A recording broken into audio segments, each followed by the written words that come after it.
Well, hi everybody, and welcome to another episode of the Godcast. Now, where do you go when you have a sore throat, when you need some help and some assistance? Where better could you go than to find a doctor? Well, I've got one of the best with us on the Godcast today. We've got Dr. David Bull. Now, David is a medical doctor. He's a very well-known broadcaster and writer, television presenter, and man of many talents. David, welcome to the Godcast. Thank you very much indeed, Alex. That sounds like a fantastic introduction. So thank you for that. It's when I was looking at your resume, David, it's very difficult to know quite where to start because you've done so much, haven't you? You really have got a very broad CV. I was wondering, do you pick and choose now to do what you enjoy rather than what you have to do? Do you know, that's sort of my mantra for the entirety of my life, actually. Life is very short and you have to make the most of it. And I think I'm very lucky that I can do that. And many of my friends are stuck in jobs they don't really like doing. And in fact, actually, that underpins everything I did. I wanted to be a doctor. I went to medical school, became a doctor. And that transition then into broadcasting was really because I saw the need to educate children because I didn't want to pick them up at the end of the day when they were sick. I wanted to empower them. And so that was how it all started, by writing to John Craven, he of Newsround fame. And really that's how it started. And I thought it would last about a year in television, or I gave myself a year to do it. And 25 years later, I'm still there.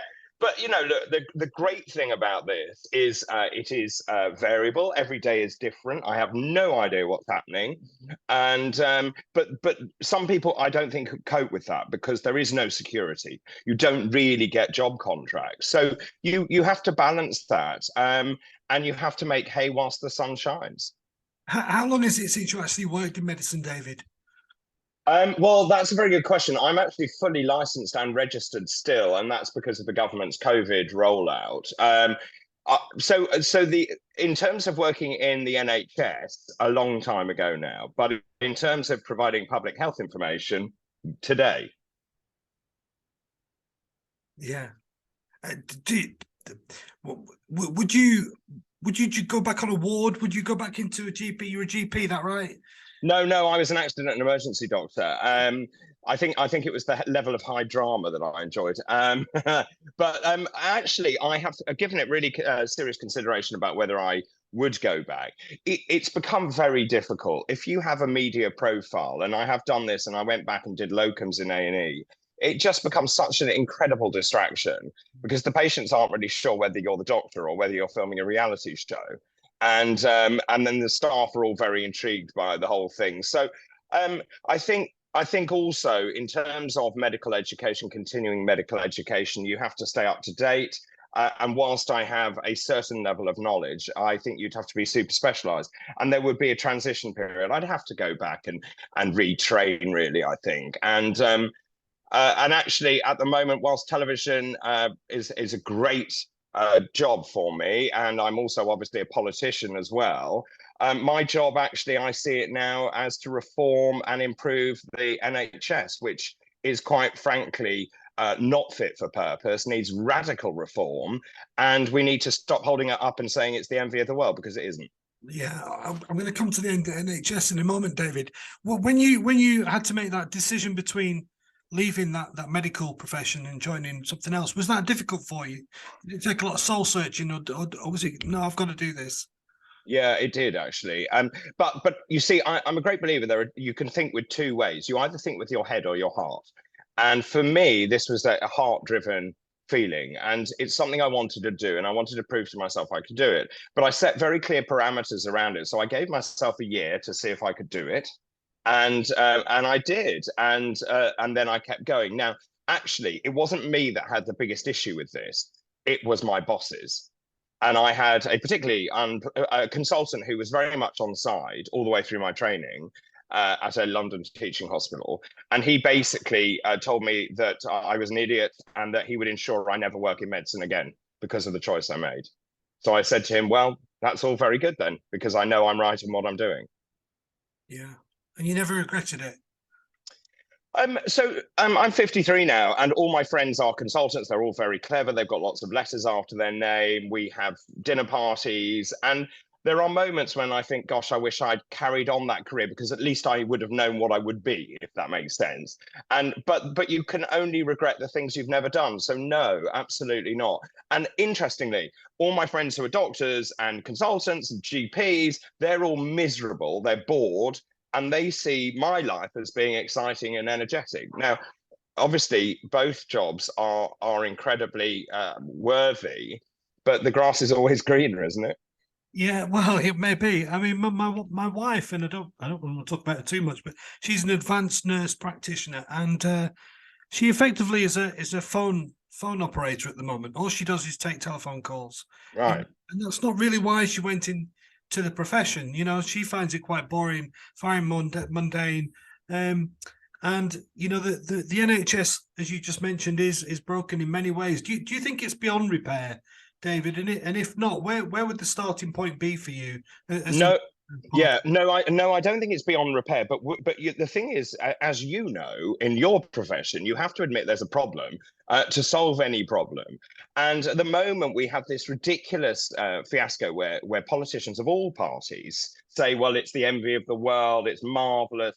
Well, actually, it's not. When you look at the outcomes, if you look at our cancer survival rates, we're well below Europe, we're well below much of the rest of the world. In fact, I was just looking at a league table this morning where we come out, I think, 25th. Which is shocking. Now, it's not about money, because we spent 176 billion last year with another 35 billion on top. So we're putting in tons of money at the top. It's just not reaching the bottom. So we need to have a very grown-up conversation about what the NHS should be. For me, I think it needs to remain free at the point of need. I think that's really important, because that then ensures that you have a level playing field and everyone can access those services. The question is, why is 48%, for example, of the staff budget goes on non-clinicians? That is nutty. Why have we got all these managers? And every time you have a target, you need someone to measure the target. And you would have heard that from your wife. The whole thing is utterly insane. We need to relook at the way, the structure of the NHS. But remember, it is also such a complicated beast, because it is the third largest employer in the world, behind the Indian National Railway and the Chinese People's Army. And to turn it around is a colossal problem. Plus, we have an aging population. You've got social care issues. Also, there was an article the other day by a doctor saying there are 50 forms you have to fill in to discharge a patient. So if I was to discharge a patient at 9 o'clock in the morning, they won't leave the ward till 4 in the afternoon. All that's got to go. We need to have some radical reform in there. Say to the public, what services do you want the NHS to provide? Should it be all things to all men? Should it be core services? Should we encourage people to take out private healthcare if they can afford it, and give you a tax break on that? I think there are lots of things we can look at, and look at other systems around the world. Yeah, who takes responsibility for that, David? I mean, I'm part of an institution, the Church of England, where, you know, everybody points the finger at the Archbishop of Canterbury, but as he often says, you know, I can't change anything, or very little. You know, it's got to go through body after body. You know, do you think we put too much responsibility on the health secretary, for example?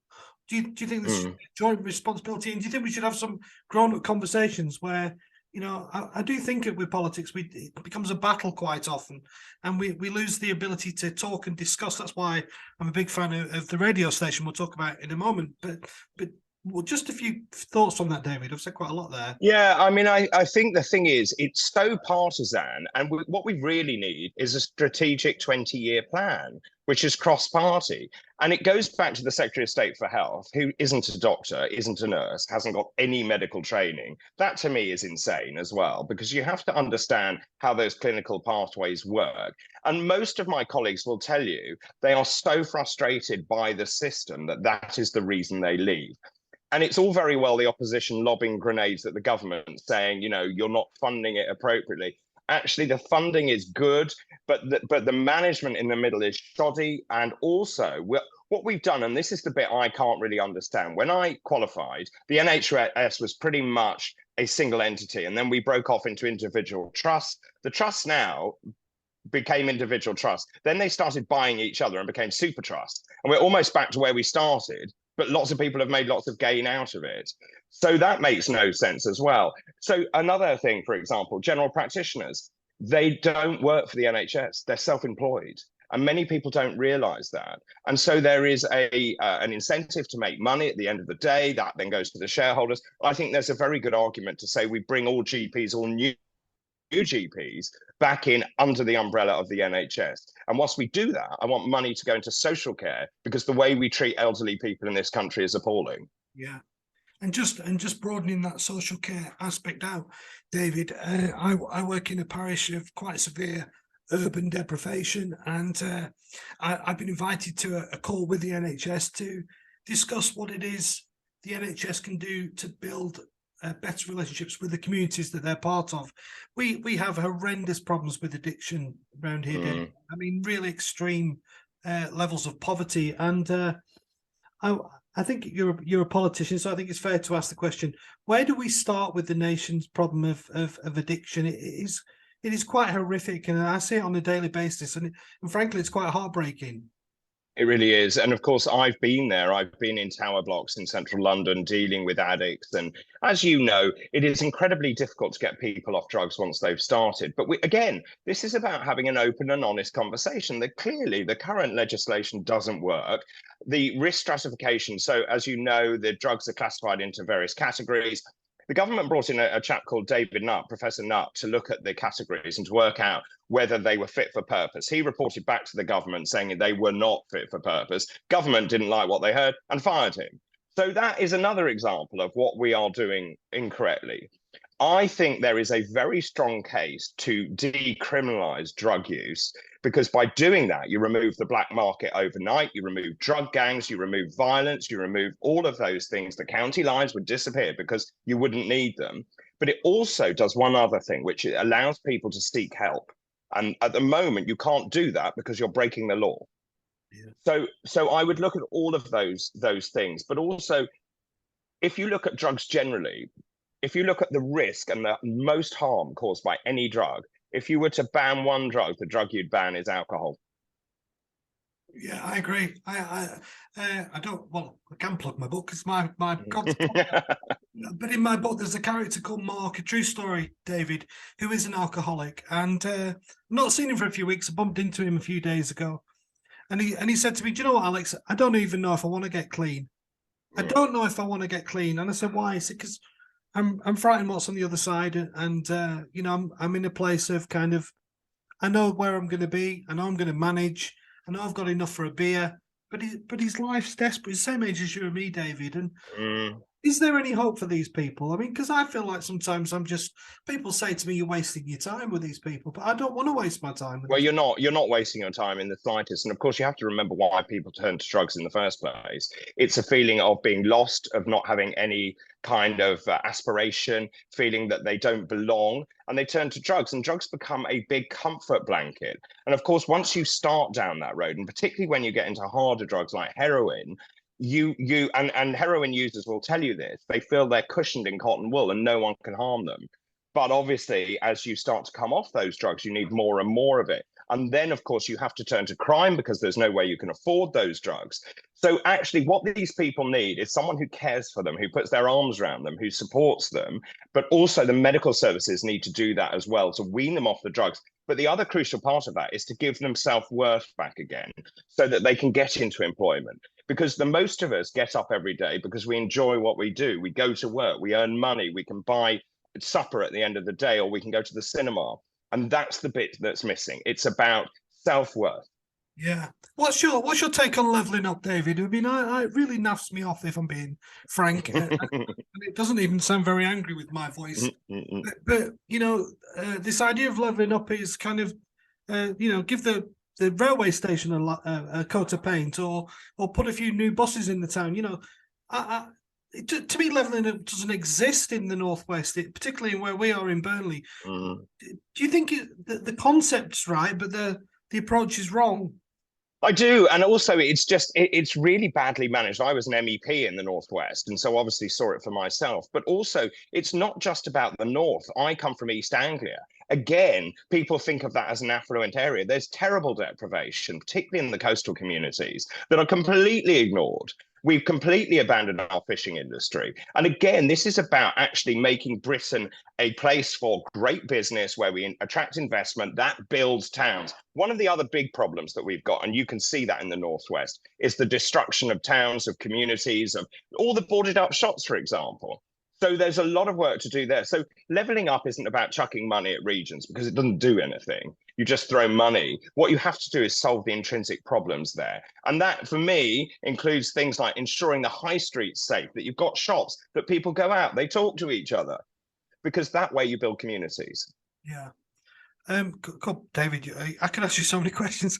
Let's just talk about. I want to bring the church in a little bit, if that's all right, because you are an openly gay man, and I'm part of Inclusive Church, and the church has been in the news in the last week because of this failure, in my view, to legitimize and legalize gay marriage. Do you think the church is actually relevant anymore to? To secular gay people, first and foremost, but also, there's a lot of gay Christians. I know a lot of gay Christians. Well, what's your take on it, David, in terms of the church and as an institution and its role in society now? Well, I'm a Christian. I was brought up, I was served as an altar boy in a Church of England church. I sang in the choir. It was very much part of my life. And I feel very abandoned by the Church of England. I think it is a terrible institution.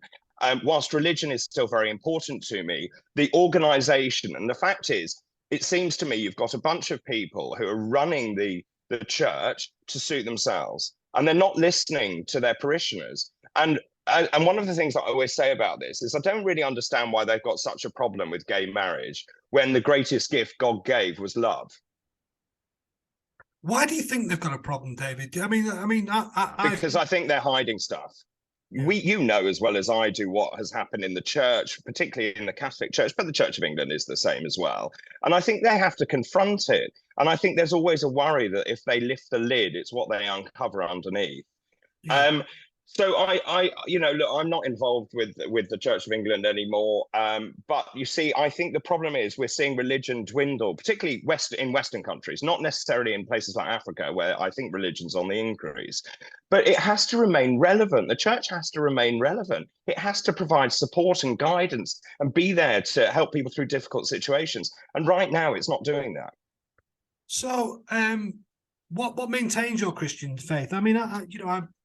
I am in the Church of England, and I have a conscientious decision to make about how long I stay in it, or whether I'm prepared to listen to this rhetoric. But fundamentally, is it that concept of love that drives your Christian faith? Well, what is it? I just have an intrinsic belief, and one that I've questioned a great deal, but also just in terms of the great opportunities I've been afforded, the scrapes I've got into. I'm amazed I got out of half of those scrapes. So someone has to be looking after me, because quite frankly, I'd make a rubbish job myself. Yeah. And again, this is flying by because I've got so many questions for you.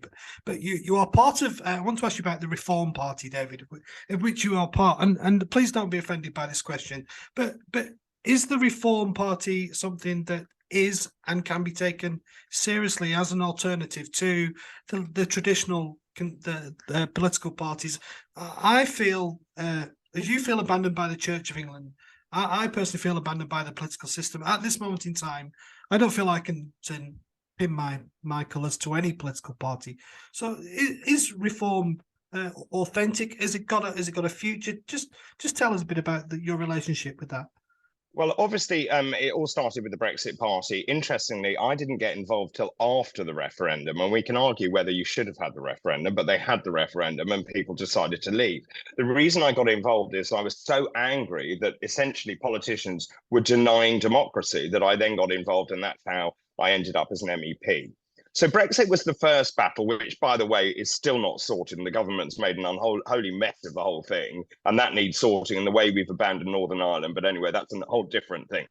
In terms of reform, this, for me, I agree with you. I think the traditional parties have lost the plot. We now are living under essentially what was meant to be a Conservative government with the highest tax burden in 70 years, that actually is making this country worse and poorer. And the poor are suffering more than ever. So I do think there's a place for another party. And you can see with Reform UK, it's actually almost goes back to those first principles of saying, we can make this country great again, but we need to reform institutions, whether it's the health service. The House of Lords is a very good example of something else that we need to reform, where we've got more people in there than we need. A revising chamber is very important. We need to look at all sorts of things in this country. What is interesting to me is the people who are joining Reform now aren't all Brexiteers. So it isn't just Brexit Party Mark II. This is people who feel very passionately, for example, about energy. Why are we obsessed with net zero at the detriment of people in this country who can't actually afford to put money in their prepayment meter? What we should be doing is providing cheap energy and having a long-term strategy. So I can see that. And Richard Tice and I know you've interviewed Richard, it has been a very uphill battle. And at times it has been me and him. And we are fighting the good fight on this. But what is very good and pleasing to see is in the polls, we are now beginning to increase. And we are now getting coverage in the national newspapers. And that's been a huge problem, trying to get them to take us seriously as well. But there's one other problem here, which is our electoral system. Because under first past the post, it is incredibly difficult to break the current deadlock that we're in.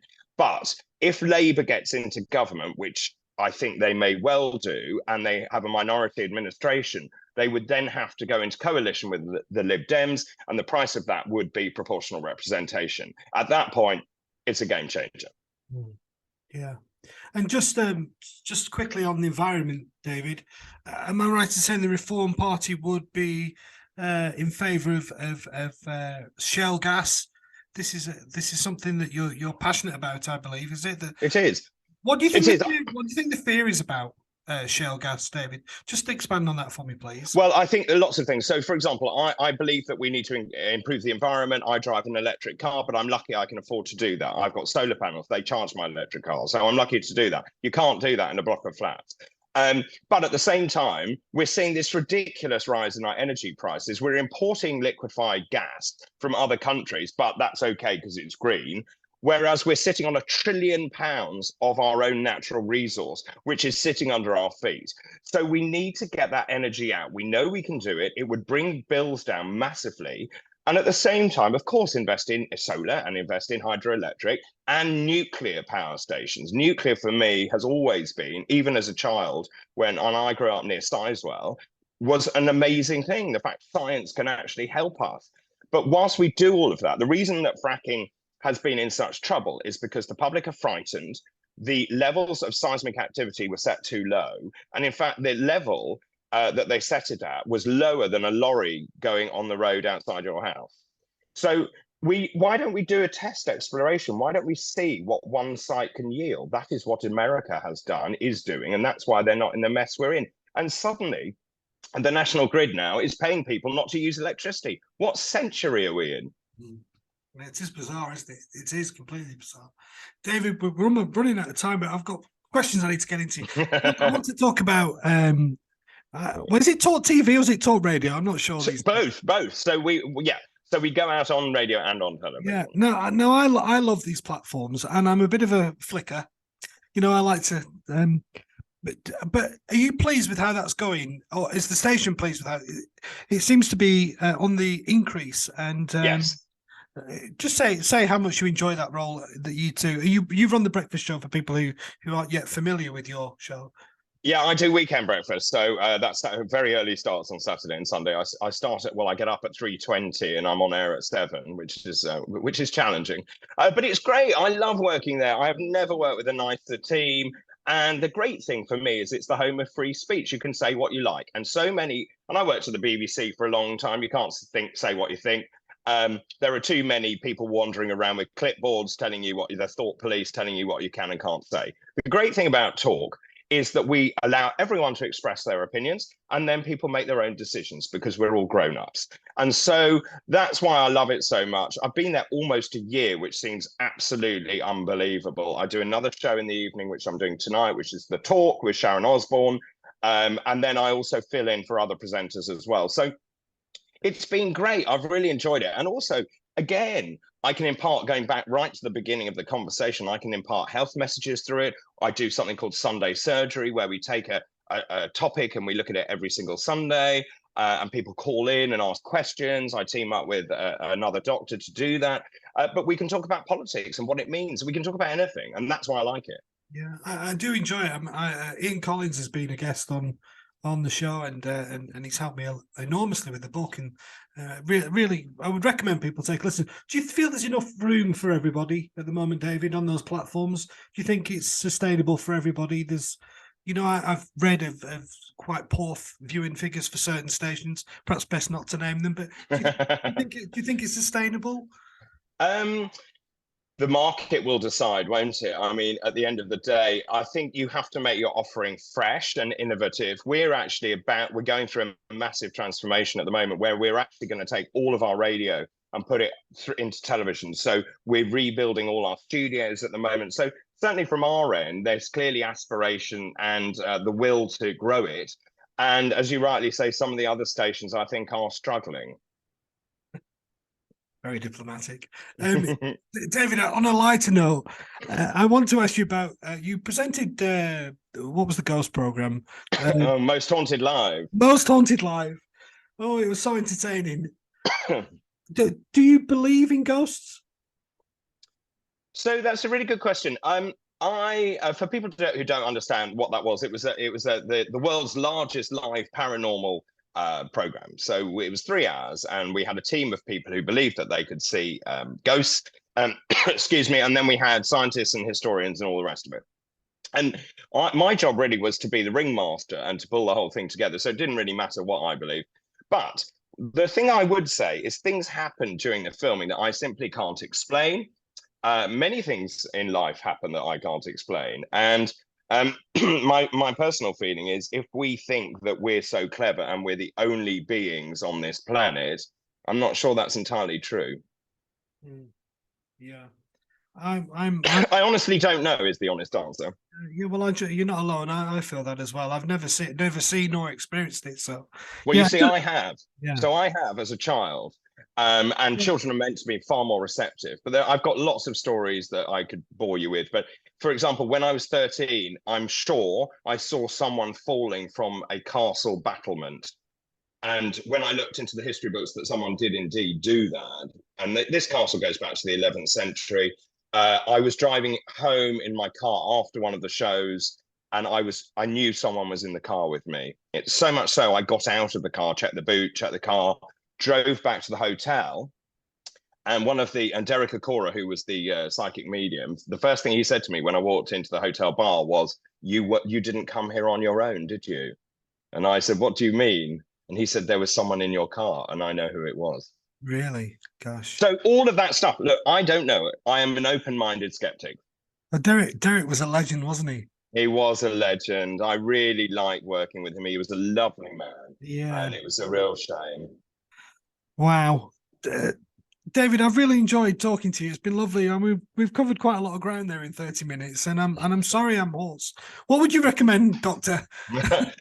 Well, to be honest, you could go and spend lots of money on cough sweets and all the rest of it, but probably gargle with salt water and honey and lemon and all those things your mum and grandma told you.